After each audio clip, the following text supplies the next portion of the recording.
Okay, so here we are for Thursday PD for yet another week. And let's just go ahead and start by introducing ourselves. I'm going to start. I'm Eric. I'm in Korea. And I wanted to ask everyone to just think of something, anything that they, can be happy about right now, anything that they feel good about right now, because there's a lot of, other things to think about lately. Well, I mean, I'm really happy because I've always been kind of tech inclined, but I've just started as an ed tech person in my school, and it's going really well, and people are really appreciative, and so yeah, I'm just pretty happy about that lately. So that's mine, and let's go around from James. So how about you, James? Yeah, two things I'm really happy about. One is a bit of a success. I managed to hit the Amazon bestsellers thanks to all of our supporters that's here. right. Yeah. Which was fantastic. So I was really pleased. I have to admit, when Sean said he was going to turn my book into a bestseller, I didn't expect it to happen within hours of it going live. So that was well impressed. So friend to the show, Sean Thompson, really appreciate it. And the other one, much smaller, but much more a real joy to me, is I managed to get my spreadsheet working and fully automated. So now I can easily track my students' work within seconds. In fact, even faster than something like Google Classroom. So that's good. Really enjoyed that. Yeah. Okay, so how about you, Gary? Yeah. Okay. Hi, I'm Gary Garcia from the Philippines. Something I'm happy about is that my kids started online learning or distance learning, and I'm happy to see them while they are at school at the same time at home. So I'm not worried about bullying. I'm not worried about what's happening in school. So that, I think, is the best part of having this distance learning. So there you go. Nice. Hi, my name is Kim. I'm in South Korea.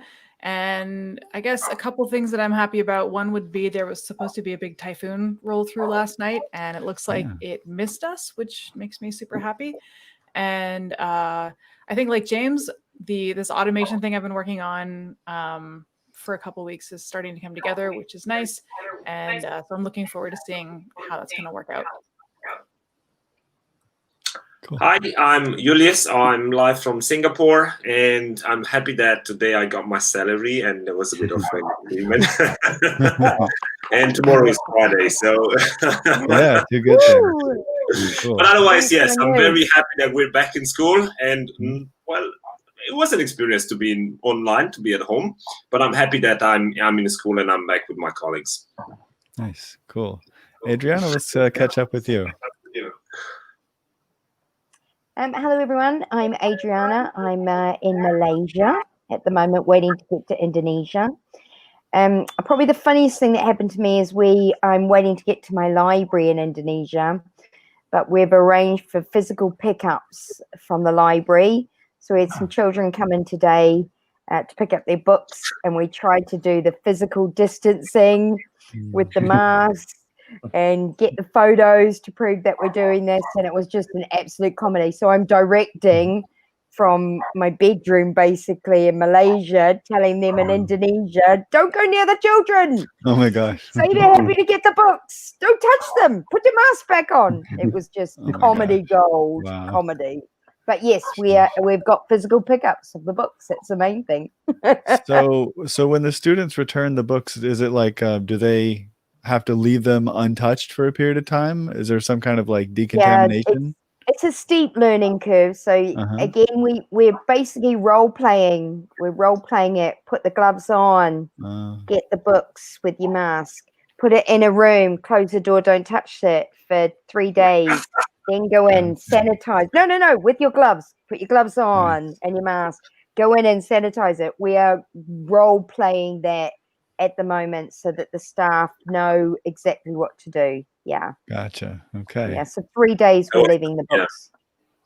Same at my school. I just entered the library, and there were like a bunch of books, and I was saying like a sticker, these books are in quarantine right now. And then the librarian came to the attic office, and there was a bit of a chocolate, and I invited them. I was, no, the chocolate is in quarantine. Oh my gosh! Wow. Is that an automated process? Technically. We'll get to that in a minute. Yes. It's a process that Well, can I mean, be streamlined. Yeah, Uh-huh. it can very easily be streamlined by having a day 1, day 2, day 3 trolley and just moving them around each day. Indeed. Yeah. So, yeah. So I think that's how we've got enough rooms in the library to do that. That's room Monday, room Tuesday, room Wednesday. Nice. That works. That's pretty cool. Yeah. Yeah. So like I used to be a programmer back in the States. I've been in Korea for 11 years now. So 10 or 11 years. And so back then my whole job was to automate things. I was just trying to fix, to make things more efficient, to make things more usable. I was in an office where we were doing a lot of data analysis, reporting a lot of student data. But once in a while, I'd get involved with things that were behind the website, automating registration things, and it was mainframe programming. So I'm not really hip to. Obviously, the principles are the same, but I'm not really hip to a lot of the modern stuff. But I was thinking in that way, and then I was teaching for 10 years ish, and still thinking that way a lot of the times. But now I can get back into actually having the time and the mental energy to kind of take action on things like that. And I've been trying to do things like that in my school, and so it gets me really interested and curious about that kind of thing. And it's great that there are so many people with experience in that kind of area. One thing that I found throughout, like when I was a programmer and also here at my own school, is that first off, there are a lot of things that just have a way that this is the way it's done, and it's the way that people have been doing things for years, and there's a certain inertia, and I wonder about that kind of thing, whether other people have experienced that kind of thing, whether people have an understanding of like why or how that kind of thing happens. So anything about resistance to change, and where it came from. Any thoughts about that? Anybody? I think depends on the school, because in Malaysia, when I met James and Adriana, I was working in a small school, like 600 students, and we try to automate everything. So we use like the G Suite, we use the Google Drive, we create this. I remember I generated the report, and then I created that spreadsheet, and I made the mail merge, and basically every student received those reports. And again, I shared that I made like a shared spreadsheet, and every teacher keyed in all these reports, right? And then we just like a mail merge, boom, immediately we generated them. Now here in Singapore, a way bigger school, 2,000 plus students, I cannot change this because it's like one system. If I want to change something, if I want to automate, if I have an idea, I need to pass it on to like middle management, leadership, and then if they agree, then they need to talk to project manager. So it's just like I'm applying for a job to be able to change something. Yeah. So it depends. So changes. Very hard to automate to create something automatic, or like to make it much easier in a school that already has a structure in place and things work. Somehow I don't know. Any other thoughts on this? Yeah. Okay. With the change, there are always, in my case, it's hard to bring change if they are so comfortable with the old system. So if they are comfortable, there's no need to change it. There's no need to automate things. So you have to explain further what's the benefit. So they are at ease with the signature. Let's say a simple form can be done using electronic form. So the questions that I got from changing something to an automated one, to an electronic form, is that, how about the signature? It's important that you have a signature, because when we have the accreditation, they need to have a log, they need to have all the evidences. So I say, okay, you can make use of these evidences, because when you do it in Google Form, there's the timestamp and there's a login credential. But they are not at ease with the login credential, the username. They are not used to it yet. So you have to explain, how secure is that? how sure are you that it's not going to be hacked? Oh my goodness, this is a very simple form. There's no money involved in this one, so why are you so afraid of changing it to an automated form? So these are my experience, okay, based on my experience. So number one is, if they are too comfortable, why change it? That's their biggest question. Yeah, really. You're talking about what's the benefit, and you can explain to them the benefit, but the fact is the comfort is the benefit that they are already receiving. They're like, I got this. Whatever, even if it's less efficient, even if it takes 5 times as long, they know how to do it. So they have that sense of control and competence. And when you change things, because I was thinking about something that I don't know if we'll ever do. Like we've got the guards at the front of our school who collect the packages, and they don't usually contact us. There have been times when there was somebody would start sending a pre-written text. There's a bit of a language barrier, but they would start sending text to people. But then most of the time, really, when the way I found out about a package is when I'm trying to go somewhere off campus and the guard's like, hey, package. And so that's obviously not ideal.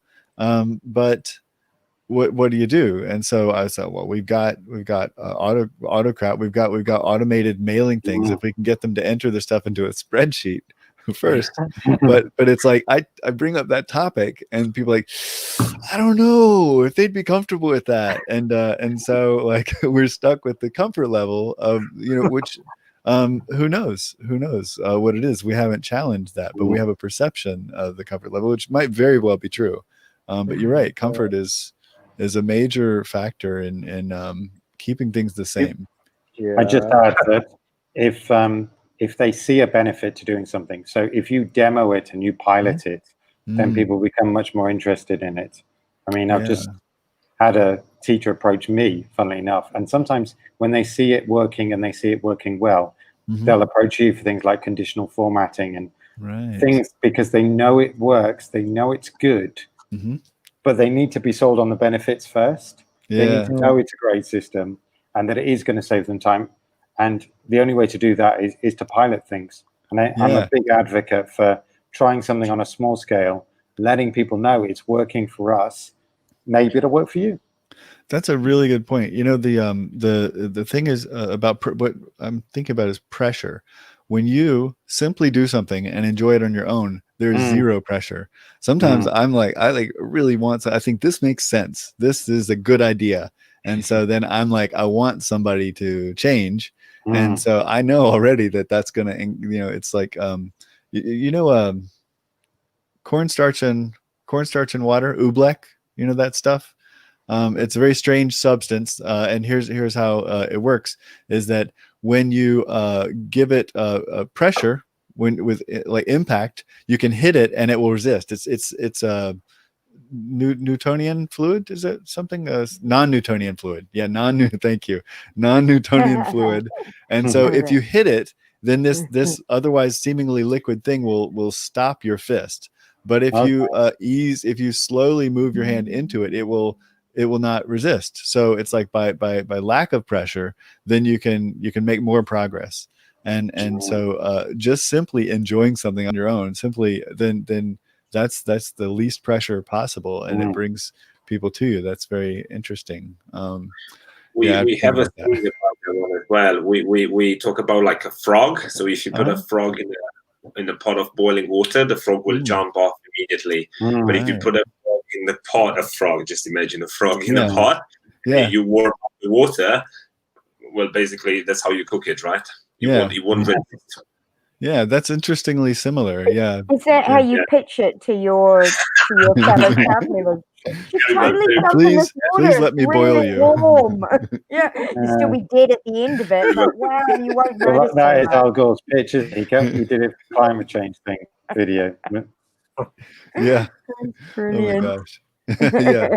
Okay. So we are trying.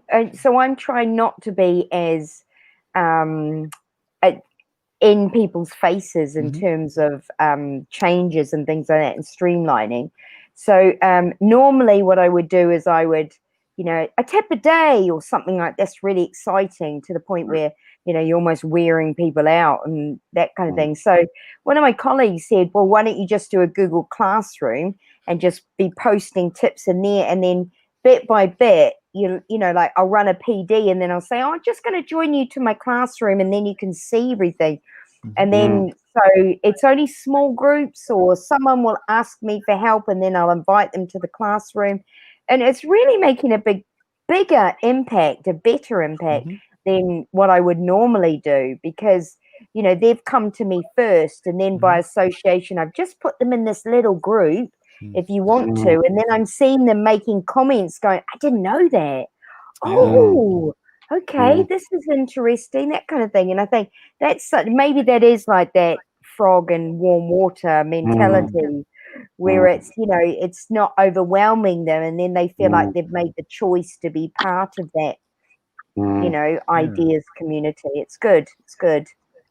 And sometimes once they know something afterwards, they're like, why didn't I know that in the first place? Why didn't I know that's in it? Well, you didn't come.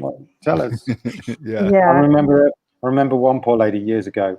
She spent 3 days fixing a word process document, something that could have been fixed in under 2 minutes with find and replace. Right. And I always say to people, if something seems laborious and tedious, there's probably a faster way to do it with a computer. Yep. Yeah.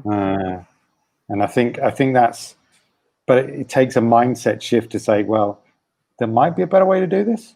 Yeah.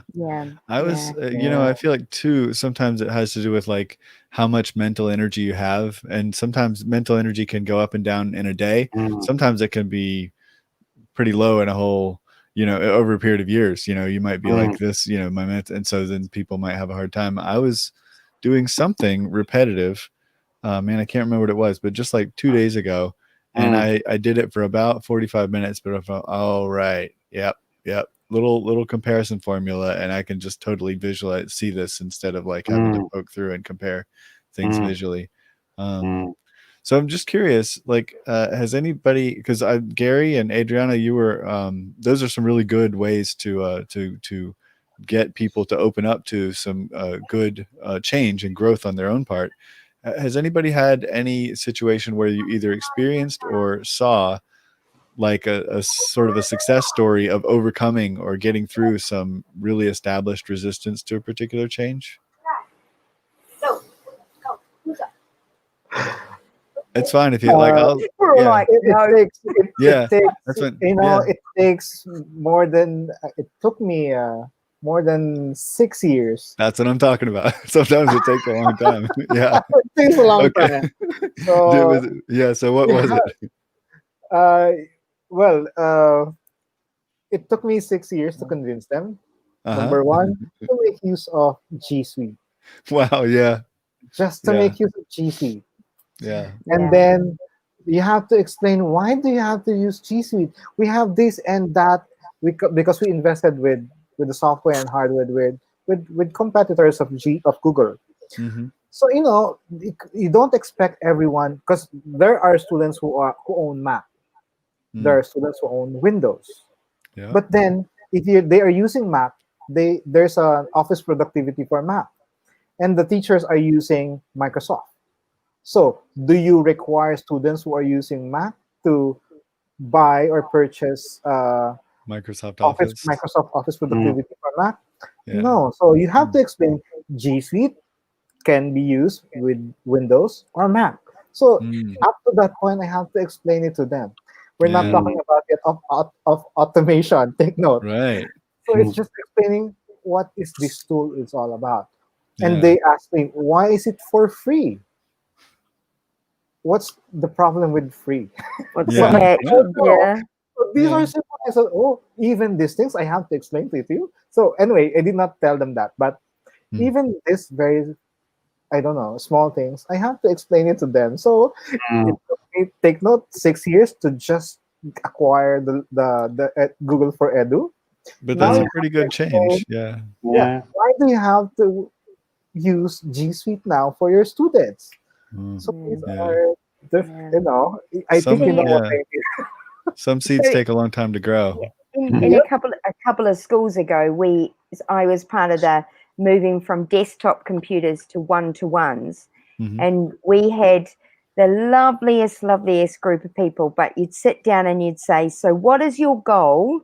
What do you want to achieve now that you've got this MacBook in front of you? And, you know, most of them were like, I'm going to bring it to work every day. Okay, great. You're going to bring it to work every day.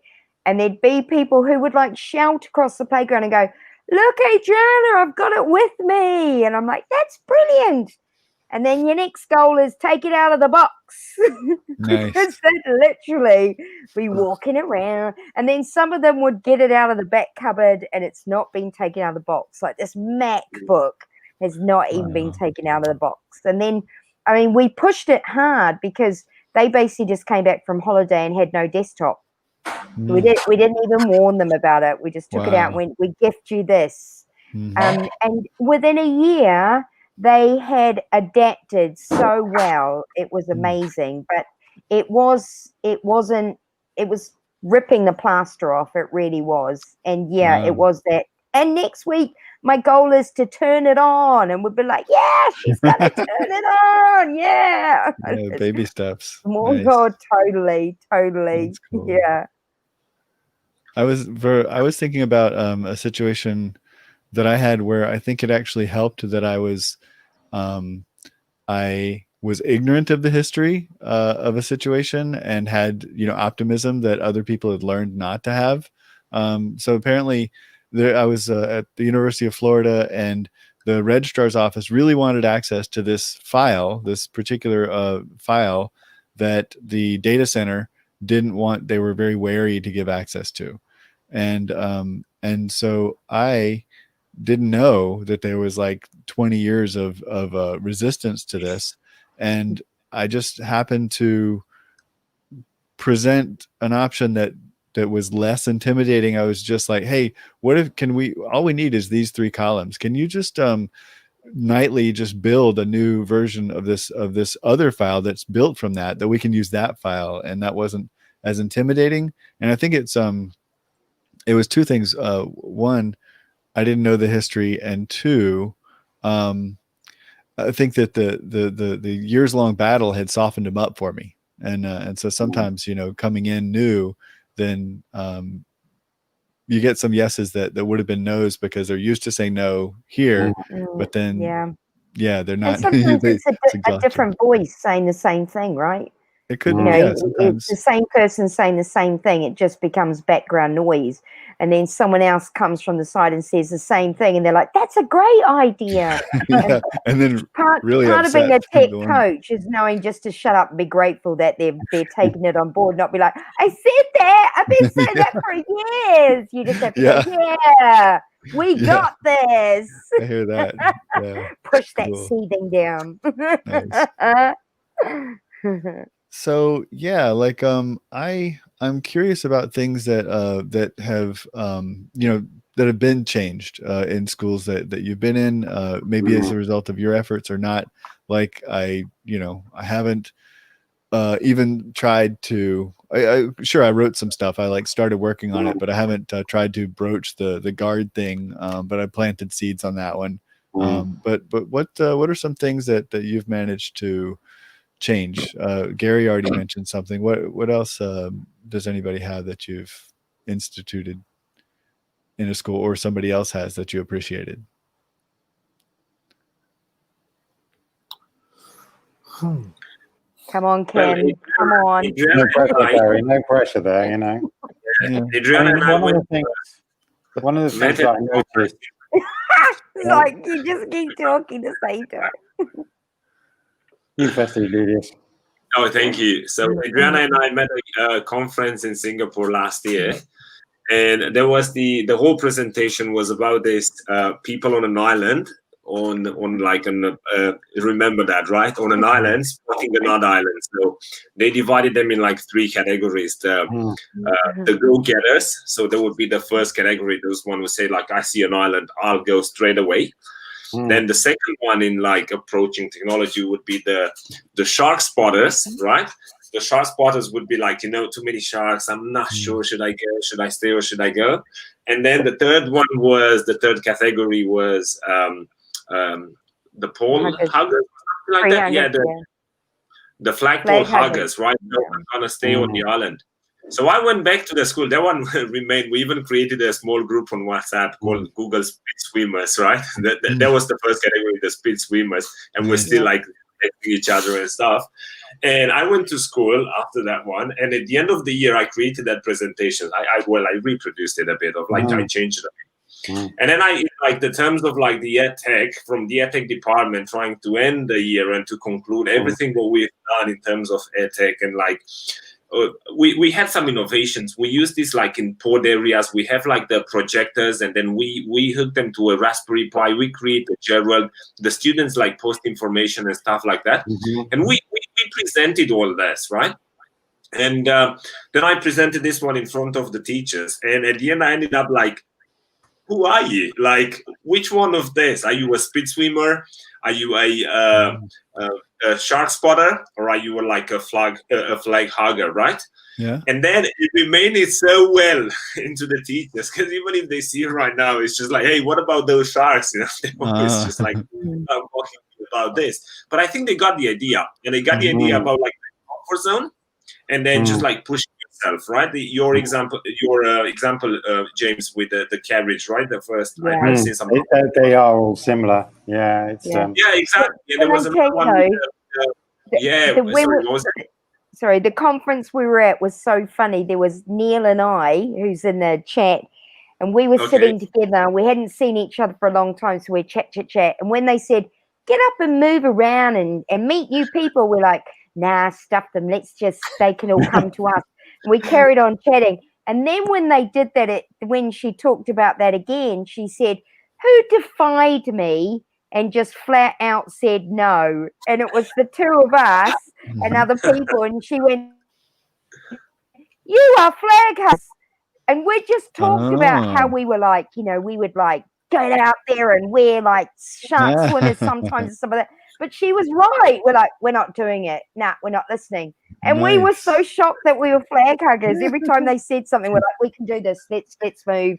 Definitely. It was such a wake-up call and very embarrassing. Yeah. That's so funny. It's very clever, very clever. Teachers understood the impact of this saying and of the whole story. And right now they kind of see themselves, they understand what comfort zone is. Because even if you try to explain to this one to teachers or to students what comfort zone is, most of them don't understand. Most of them are just happy to come to school and just to deliver the lesson and just to make them aware of like, because then everybody just stop for a second and I'm like, am I really a shark spotter? Because I think most of our teachers in my school would be like, come see, come sa, you know, like, so, should I stay or should I go?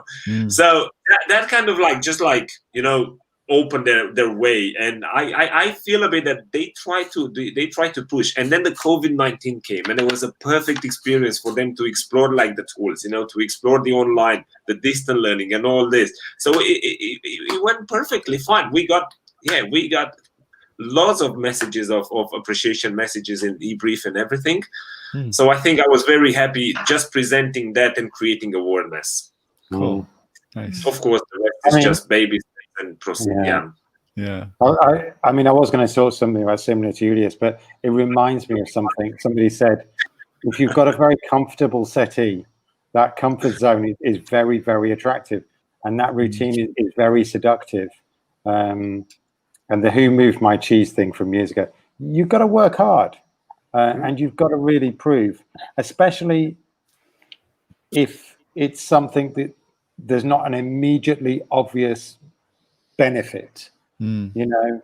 And unfortunately, if sometimes that benefit is not to the person doing it, and that's a really hard sell. You know, if you want to sell something hard, you see how they sell databases. The way that Oracle sell their databases is unbelievable, but the benefit is to the people at the top, and the people at the bottom are the ones who have to do the work and probably don't see that benefit, that dashboard or whatever. Yeah. Then I feel like that gets into whether your organization all has a clear sense of a common mission, because then people are willing to, you know, to take on more for a reason. You know, if they really understand the reason and they really believe in it, then that helps. And I think as a tech coach, you definitely have to have a mission, and that mission should always be to better the achievement of children, and well, twofold: better the achievement of children and make the lives of teachers easier. It's either quicker and easier for the teacher, or it's going to actually make a real difference to the teaching and the quality of the education. Yeah, that's actually I just came up with a mission after taking some global online academy courses this summer, and I part of my mission is about exactly the kind of thing we're talking about, streamlining processes. So basically, to get to reduce the cognitive load for teachers and students where possible, so that we can free up everybody to have fewer things in between them and that moment of teachable moments, you know, when we can really, like, so, because there's so many things during the day that take up so much energy and attention and distraction, that keep that from happening, that keep us from being at our best and having everything else to devote to actually the teaching and learning. So I think that's something that really resonates for me, because I hear like when I think about what our jobs are as teachers and whatnot, and how much time is consumed with, it seems like, ever more administrative tasking, and a lot of that stuff that is so repetitive and tedious and so optimally ready for automation of some kind. Totally. and trying to bring teachers to that place where it's just like, okay, what do you really value about what you're doing? Like, what's the part of your job you really like? And then, so if we could like spend a little time working on some skills so that you could do a lot less of the stuff that you don't like and really focus on the stuff that you do, is that like something you're willing to put the effort into? Totally. And I think that's like selling it to people in a way that shows them that it's, you know, like this, you're not in the job for the paperwork. You know, you're in the job for that connection with the students, for bringing them to places of realization and for making their lives better. But like, so much mindless time with just, you know, playing with data that really should be easily manipulated with so many different tools that we could just like, it's like, it's this close, and we just gonna have to like step ahead and start getting into some of that. So I mean, I remember Wesley, when he moved to Japan, he was saying that as soon as he started to show data automation to people, they were really excited, because they realized instantly they could save hours of data entry. They could have reports in a nice format and relatively little work. And depending on your school, some of those databases might be from the 90s or something, you know, 20, 30 years old, and they haven't really been improved. Huh? I'm not going to name names, but there's one beginning with an S and ending in an S. Okay. Yeah, I would say as well, like in my new school, I'm looking at the admin office. Like, I'm trying to encourage them to consider taking like Google Educator level 1 exam, because a lot of their processes could be I see them producing a Google Doc every day or a Google Sheet every day for students who are away, or, you know, fill in this form for such and such. And I just kind of think, could it make your lives so much easier? You know, you have to fill out a form on a Google Doc, which they then collate all the information from all the different Google Docs that you've all completed. And I kind of just want to say, could I introduce you to Google Forms and spreadsheets and just blow your heads off? You know? I mean, Google Forms, seriously, that is such a life changer. And you know what? It takes assessment that might have taken teachers two weeks to mark. You know, if you had a large class of 30 or 40 kids, you design one form, it's marked instantly. That means it's better for the kids because they know what they did right and wrong. But it front loads the work. You've got to do the work ahead of the lesson, not after it. And I think with Gary, remember I did that demo where I showed how I spent half an hour making a form, and then I played PS4. And this other English teacher had a very easy lesson at the beginning, but then had tons upon tons of marking and still didn't get the results.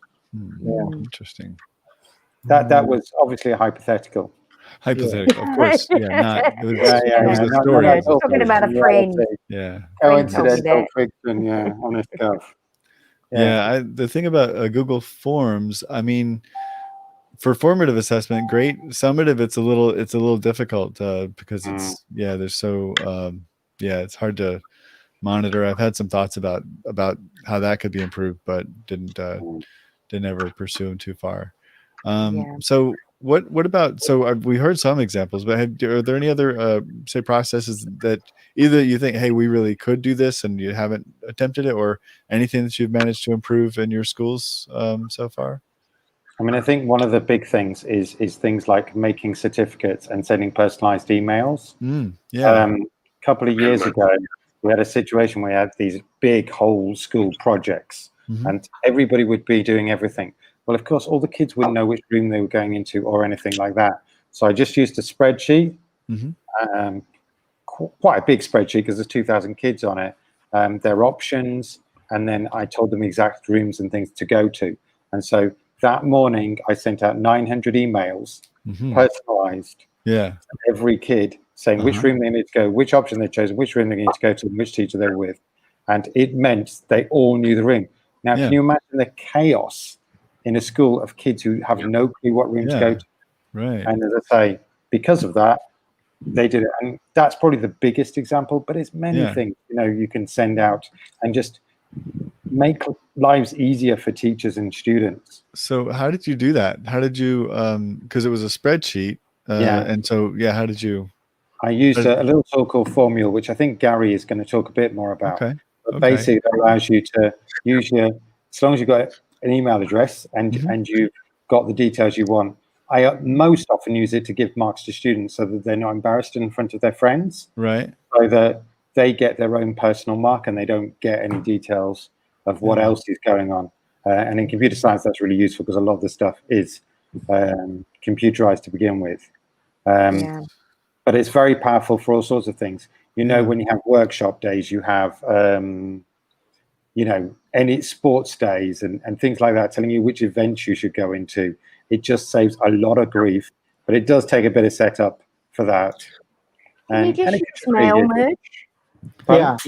It's a mail merge. Okay, all right. So Gary, is there any more that you could say about it? So it's a mail merge, but how does you start with the spreadsheet? What happens with the formula? Well, you can start with better if you start with the Google form. Okay. And then a formula is an add-on for spreadsheet, and then you can do a lot of things with mail merge. So there are a lot of add-ons for mail for performing mail merge. Yeah. But what's good with mail merge is that you can let's say for quizzes, and then let's say you have instead of using, let's say, Flubaroo, you can, if you have open-ended question and you have to read the answers first before you can give them the mark, you can use Formule, and then you add another column. You consider the answer of the students, and then let's say they have out of 10, you get 7. So what will be your remarks? You can have additional column for remarks. So based on the score, you can let's say 10. Oh, excellent, you're perfect. Or 9, very good, you're almost there. 8. So this one you can make use of a formula and include your remarks when you perform mail merge. So you start with Google Form, and then if you have open-ended question, if you have a summative assessment, you read first the responses in Google Form or Google Sheet, and then you put the scores in Google Sheet, and then right after you get the total, you perform Formule or the mail merge, and you have a personalized message for the students, and you can even create a column if you have what I did for mail merge is that I also get the email of parents. So when I return the result, it's to the student CC parents. So during PTC, I'm relaxed because they know everything before PTC. So they know all the results. So at the beginning when I started doing that, I have if I have 160 students per batch, around 40 are active respondent to my email. But I use canned response then, like the templates now, so I don't have to type everything. So that's how I automate things. And then after, sometimes they get used to receiving emails, I have 10, 15 parents emailing back after I send the result of the quiz. That's how I automate things. So does Formule, because I know Autocrat is a mail merge, and I'm curious about the difference between those. Okay. Autocrat has an attachment. Yeah. Does Formule also have an attachment, or is it just a straight email?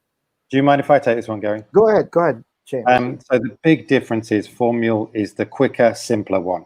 Okay. It literally does text emails with fields from the spreadsheets. Wow. Autocrat can generate slideshows. It can generate documents. Docs. It can generate certificates. It can generate all sorts. It's slower. It's a little bit more complicated to use, but it can do a lot more in terms of it can generate personalized full-on documents from anything within Google. So docs, slides, and even other spreadsheets to some extent. So and Autocrat is the absolute benchmark of something. If you need to make a new certificate, if you need to give personalized documents to students, then that's perfect. So you can even make full timetables and stuff like that with Autocrat. Whereas Formule, you're sending basically text messages. You can do a little bit more than that, but it's much quicker and much simpler to teach somebody. So I would say Formule is your basic tool. Autocrat is the Royal Deluxe tool. Okay, so Formula, there's like a limit to the amount of text that you are sending? No, you can send as much as you like, but you can't just create documents and things. You just gotta. I mean, I used Formula to email 900 odd students. Yeah, that's now perfect. That would take a lot longer with Autocrat. Whereas in Formula it took about 15 minutes. Whereas Autocrat would have to take a longer time to process it. But when I'm generating certificates and things, I have to use Autocrat because it's not a function Formula can manage. Yeah, I'm really surprised that because I was thinking about ways to get the to message everybody from the guard station or our school nurse. I actually got approval, which this is one of those seeds that took a long time to grow. I've been trying to get the nurses information to teachers automated for a long time, and we thought, there's kind of the same thing with the guards. But would she really want to do that? Years ago they were saying that, and I brought it up to her, and she's like, oh my gosh, yes. And she was like coming over my office and writing down lists of the most common symptoms that she could be like, okay, I want the list like this, and tell the teacher, he has a headache, that kind of thing. So anyway, I was looking for something that's email only, not like Autocrat. I don't need a document for that. Adrian, what was that? So Eric, what were you getting her to do? Is she sending? So if you send a child that's ill to her, she can email out to the teacher to say what's wrong with this kid. So up till now, we've had this system where a kid says they're not feeling well, and we say, okay, go to the nurse. So they go to the nurse, and then one of two things happens, which is wow. So one of them, they come back with a note, and they say, yep. And the nurse says on the note, he arrived and he left at these times and he had a headache. Well, then the other one is the kid feels really terrible. And instead of just staying at the nurse's office, the kid who feels really terrible comes back with a piece of paper that says, I feel really terrible and I'm staying in the nurse's office. I'm like, what? You just went all the way across the school. Oh my God. So and now in the days of COVID, it's like, COVID. Read the note, give me back the note, COVID. Oh my God. Yeah. So that's what one of the first things I did, like automation was totally COVID inspired, was I've seen things a few times on Twitter and around, about digital hall pass. You use a QR code for a digital hall pass. And I was like, hey, that sounds really cool. And then I found out, but then it just opens up a form.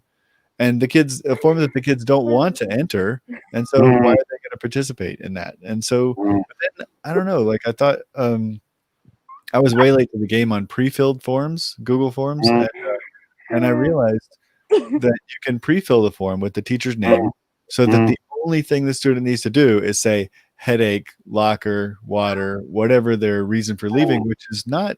It's not that bad. And then they hit enter. So just one checkbox. One submit on exit, and then nothing, just submit on return, because it's got the teacher pre-filled based on the QR code. Every one of the teachers in high school has their own exit code, their own enter code for hall pass. And now we got stats. now we can see who's leaving how many times instead of people just that's pretty good. It's always leaving. It's really really convenient. So yep. And I tried to introduce to the middle school, and of course the kids don't have phones. the advantage of having phones. For somebody I'm just now imagining a kid coming back to your class in a hazmat suit and you saying, I guess it's not a cold. Yeah, exactly. Just stay there, please. Because the hall pass, I mean, it was nasty. The hall passes are nasty anyway. but in the era of COVID, I'm like, please, let's just click this on a QR code. Okay. That's Nice. COVID thing is actually an area that we're working on as well, because we were back in person for the first week of school, which was great. Right.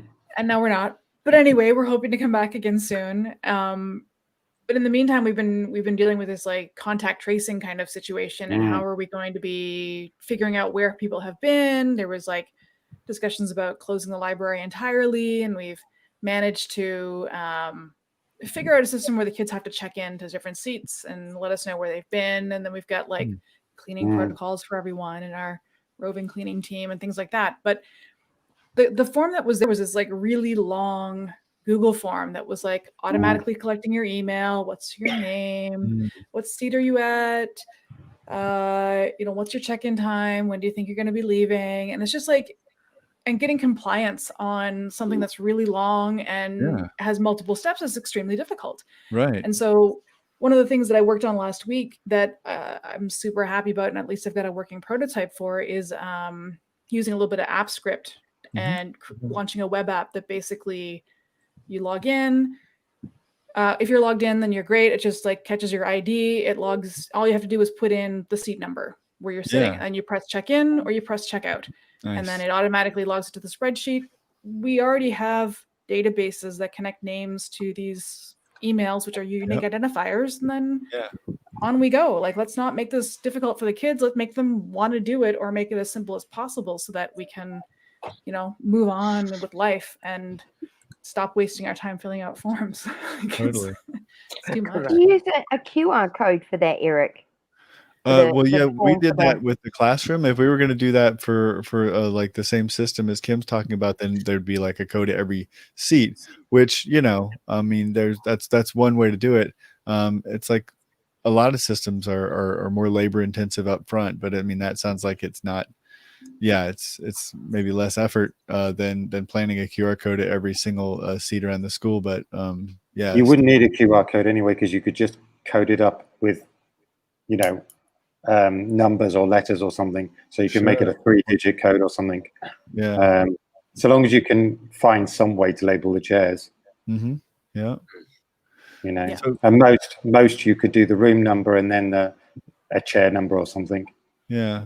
So Kim, how did you get into like app script? Like, personally, I find it hard to kind of break into stuff unless I take a class or something. But what did you? It literally was like necessity is the mother of invention on this one. Like I've been playing with Python for the last year, just kind of trying to learn a little bit of that. And we were at this point where I was just seeing all of this. Like, it's just, our kids get a lot of forms, and there's form fatigue, I think, to some degree. And so it's like, how can we make this just a little bit easier? Like, there's got to be a way to script this. I know it's doable. I just got to figure out how. And so it was literally like, watch a couple of demos on YouTube, splice some code together from different places. And is it elegant? No. Is it beautiful? Would I want to show this code to people? Probably not. But I mean, in like 20 lines, I've got this thing that does exactly what we needed to do. And so why fight with it, right? It's pretty cool. It's easy. Yeah. So curiosity. I'm glad you learned Python first, because I think Python's one of those languages which is amazing for using code. You don't care how efficient it is, because you're probably only going to use it once, right? And if it's efficient enough, that's good enough. Yeah. And so, I mean, like, I'd like to get to the point where we've got unique QR codes that are pre-filled for the kids, the students, because we've got the QR code for the chairs, but it's just like the level of effort required to manually create them for that is not as efficient as just getting the kids to put in 2 numbers or 3 numbers and be done. So it's just like, makes sense. you know, I mean, you're talking about a massive improvement already And then you like it's that sort of as an 80-20 rule, like 80% of the progress with 20% of the effort. Great, that's pretty good. Yeah, and that's kind of like the point. So yeah, totally cool. Anything else like that that people have done themselves or I have a prep to demo if you want it. Oh, that's right. Yeah, let's hear about that. So I'm really curious about. So you've got something that you said helps you to monitor what your students' work. Yeah. Let me share the screen. Yeah. Okay. So I've anonymized this because you guys asked for it the other day. So what is really quite powerful about Sheets is that actually you can use a lot of things. Now I'm not going to go too techie on you, but what you can see here is it's very easy to do things like pick lists. But also you can do, so in these are the individual students who've done a particular challenge. Now, I've anonymized it, so they've all got the same email, and I'm only using one letter names. But you can see as I demonstrate this, that what you're getting is you're seeing which students have done which particular task or challenge. Well, so where's it getting that information? Okay, now in reality, it's getting that information from a Google form. Okay. And that Google form could be here, coming out here in a spreadsheet. So that's the first thing. Right now, to keep it anonymous, I've had to take a live version. So it's pulling this information up, and immediately you can see it. And not only can it do individual ones, it can also do any GCSE challenge and see all the children that have done that. It can see any AS level, or I can just have everything. Now, so are these preloaded, what you're showing us now? Yes, it is preloaded, but it doesn't have to be. It can be from a Google form. It can be a live Google form. So James, so if I got a Google form to a Google sheet, yeah, and then the things that you're running through there, what are they? I don't know what it is. Okay. So let's break this down. So what you can see here is the email of the student that did it. Yeah. The challenge that they've done, it comes with a challenge code, but you can have anything else. Has a challenge name, and I put the first name in, but I've made it anonymous, so it's just a letter. Okay, and so this enables you to instantly, and as you're saying, it's really quick. It looks like it's not live, but actually this is live info here, and it's pulling it out from a Google form. And this could work for any Google form, any sheet, and you can even combine sheets and things. So there are two lines to do this. One is you do a thing called data validation. Yeah. And I have a list from a range here, which is... And then you refer to the sheet. Yes, so that pulls that up. And the other line is a little bit more complicated, but this is just a demo to show you what I was up to. It has some pretty powerful functionality in here. I'm just going to talk you through it. I'm just saying this is a demo today. So this bit here is saying, look, I want that sheet 3, which could be where your Google form is coming into. And I want these columns from A to AA, which means 27 columns. And from that, I want column A, B, E, F, G, H, and I, because those are the columns I would like to see here. This where means I'd like to have it where something is true, where B, so in column B, and I would like it like. Now that means I don't have to have an exact match. Now, the tricky part and the clever part is I'm using the pick list here, but I'm only using the first 4 characters of the pick list, which means I can do a description beyond that and then finish it off. So as I say, this is some fairly complex stuff, but it shows you just using sheets and forms how much power you actually have in your hands using 2 lines of code. Yeah. I really like how because like I said, like a lot of times it's hard for me to really get into learning something if I'm not in a class, but with all sorts of formulas that you can do in sheets, just typing Google Sheets in quotes or even outside of quotes, and then some Google Sheets and query, you can get all sorts of examples. Or by formulating a question like the same kind of question I would ask you, James, if I was like, if you were here and I was like, James, how do I do a query where and then I just think, how would I say it to James? And then I type that question into Google, and somebody else asked that question, and somebody else answered it, and so really handy. And there's a lot of understandable resources with examples that can be very much like what you're trying to do, and that's a really nice way to go step by step into becoming an expert at something. And now, because what would James do? Yeah. Okay. I have Google I have put the actual spreadsheet in so you can see what it's doing. Sweet. So you can have a play with it. And like you said, that one I have just taken the data, but it could be any Google form, so it can be fully live, which is very powerful and enables you to make dashboards. With that information, you can also have a live chart. Yeah, very cool. Wow. And summary data and all sorts. But that was just something I did on a Saturday morning for my own students to give them a strong hint. I was tracking what they were up to. Pretty cool. Are you more interested Gary? in? Yeah. I want to hear it. But Gary, looks like you were kind of waiting for a little bit. What's up there? Because I remember I was supposed to present something last SEA 19, but the thing there is that I am not using my laptop. I'm not using my account, so I was not able to present it well. So I had a bad spark then. Too bad. So I don't know, Adriana, if you remember that one. But can I share my screen now? Sure, yeah. Because this is what I'm supposed to share during that time, during my spark. Okay, let me remove the because I remember my spark because James shared his sample. Let me share this one. So with this one, this is also from a form.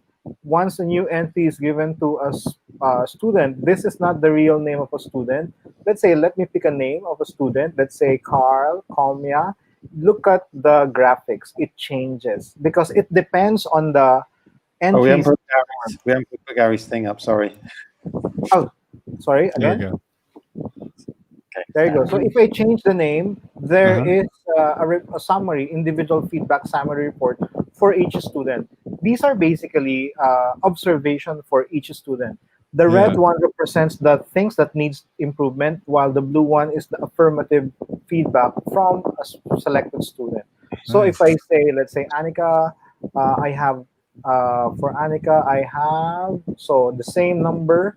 Let me go back to Matt, for example.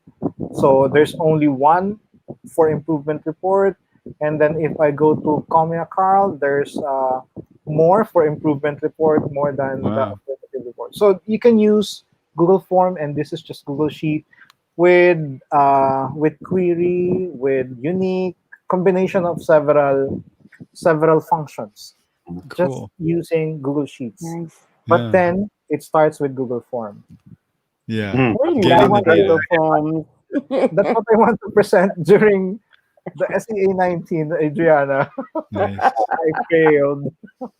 I don't remember that, Gary, Yeah, at because all. I wasn't able to present that. I think you're just making it up. She's never mentioned it.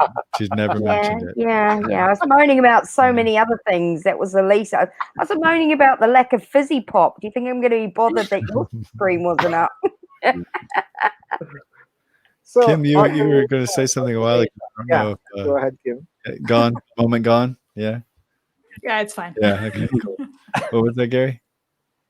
You can do a lot of automation with the use of Google Form and combine it with with Google Sheets alone. You can do a lot of things, but you combine it with Google Form, you can do more.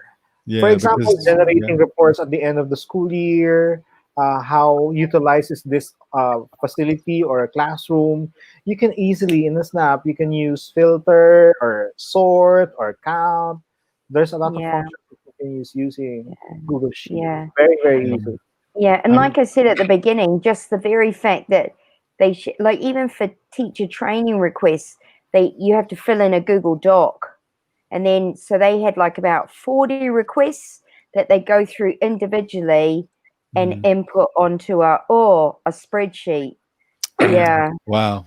They put it in a spreadsheet and then they compare the costs and stuff, and you just think, I know an easier way. Yeah. And also, I made them write it out on pen and paper, much easier. As mentioned by James earlier, you can easily create certificate. Usually, when you conduct a seminar, you give out certificates, so you don't have to waste time and more resources to give out certificate.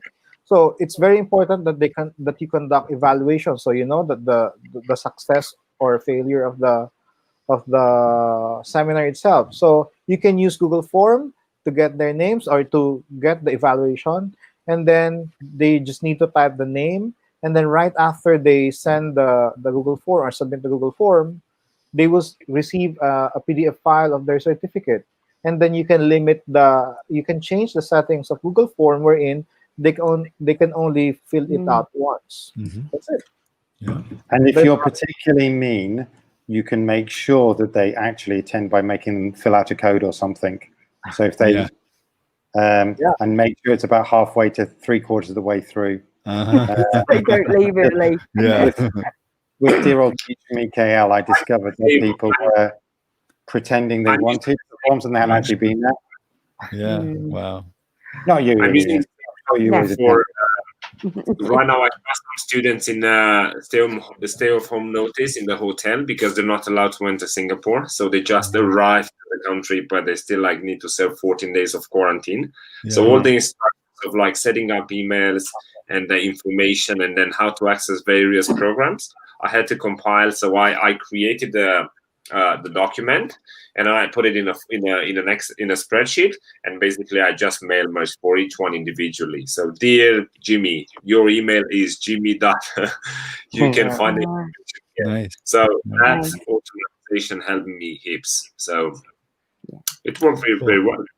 I forgot the one thing that we have automated. I'm here in Malaysia, but I'm working for my school, and they have an app that I have to check in 4 times a day with a selfie. And so all my friends were like, but can't you just take a selfie from, like a restaurant or the cafe where you're at? But of course they use GPS to make sure that I'm at home when I get the photo taken. Yeah. Yeah. Nice. We need to record a temperature twice a day. So we receive a thermometer and then we and then we go to a form and just we key it in. Wow. Yes. In the campus. And if you forget, you will get an email saying, hey, Mr. Whatever, you forgot to take the temperature. You have 2 hours, otherwise. Because it tells you in the app the man hours lost. So the first couple of days we weren't taking the photos and we'd lost man hours, which meant that potentially we wouldn't get paid. Oof. I mean, we do one thing that has been in the article is we fully automated the temperature checking. So they've got these little camera things, and as you walk in, it not only takes your temperature, but it identifies you via your face, and you then walk in. I love that. I mean, it saves me having to use my card on the way in, and I'm thinking, oh, this is great. Yeah. So long as I only use One of our supermarkets has that, but it always goes, stranger. You're always like, stranger. I shop here every day. Nice. Well, there's one thing that we're running past 11 here, but there's one thing that I just wanted to mention, just because I was kind of pleased with how it worked out. Basically, I had a class so I just moved out of teaching, and so I had a class library that that got kind of big because it was my hobby for a while, and so I wanted students to check out books efficiently, and in the end, I ended up with a system that was it was old fashioned. It was library cards, and they would put them in the box, and I would collect them because because I never settled on a good tech solution for that, but I wanted to know who had which book, and so I was taking the library cards and I would just enter them once in a while, and then later on, here was my tech solution. I got some students to do it for me. That was great. And so they entered the stuff in, and so then I'd have some data on who had read how much and whatever. But I talked to a teacher. A teacher came to me and said, "Hey, can we do something for my library?" And one other ingredient to this story is that I read one teacher's when I was searching for tech solutions to library management, class library management. He said his new system that he wrote a whole article about was no system. Just take the book and please give it back. That was because it was kind of defeating the purpose.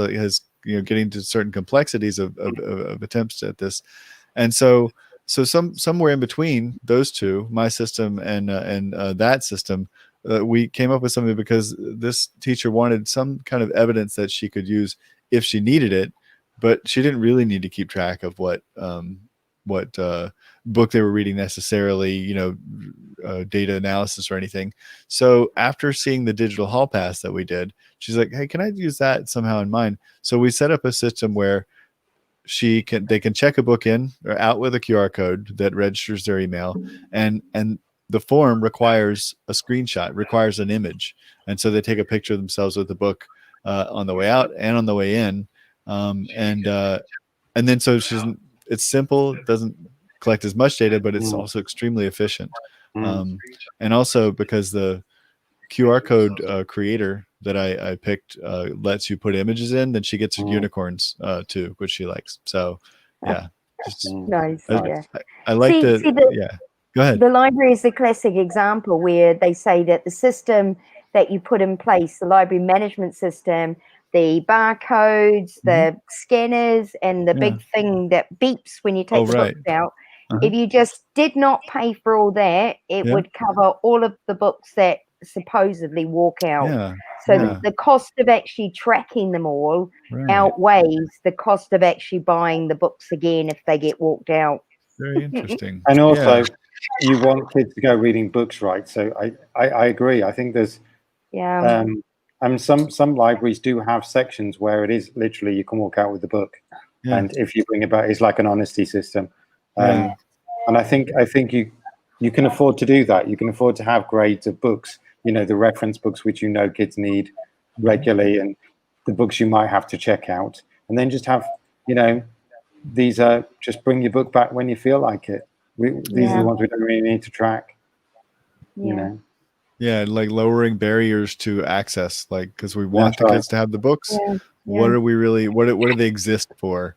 My like school fining system, fining kids for having books for too long. It's just we're defeating even the teachers now. If you find the teachers or they lose the books and stuff, it just means they might pay the fine, but they won't come back to the library. No, as soon as you find somebody, actually, Adriana, you'd know this. There was some research done. The minute you actually find somebody, they will never return to the library. There's a huge it's just a barrier. It's just like, well, there's no point, that kind of thing. I think it's okay at the end of the year to charge the parents for a book that has lost the price of the book to replace it. But I don't think you should ever do more than that. Because I think people say, fair enough, I've taken this book. I actually wouldn't mind keeping it. So. There needs to be a little bit of accountability, but not to the point. I've just spent 2 weeks just wiping all the fines off my new library system. Nice. Wow, and it felt good. It felt as if I was gifting millions. Because that's how much it is in Indonesian rupiah. You had $1 million rupiah, it's gone. You're welcome. Nice. Are we almost ready to close it up, Eric? Because we are I think so. Yeah, sure. Yeah, this has been really great, and I'm looking forward to definitely. I know I've heard of Formula before, but I'm going to be looking into that and probably using that with the nurse's office because I was looking. I would always say that's the first step. I would say in automation is Formula Autocrat if you need more than what Formula can do. Nice, very cool. But yeah, and so much. I really appreciate all your input on the ideas about things where resistance to change and cases where it's been overcome, and all that, everything that we talked about was really cool to share, and I appreciate you satisfying my curiosity about all these kinds of things. It's bye-bye, everybody. Thanks, everybody. Thanks for coming.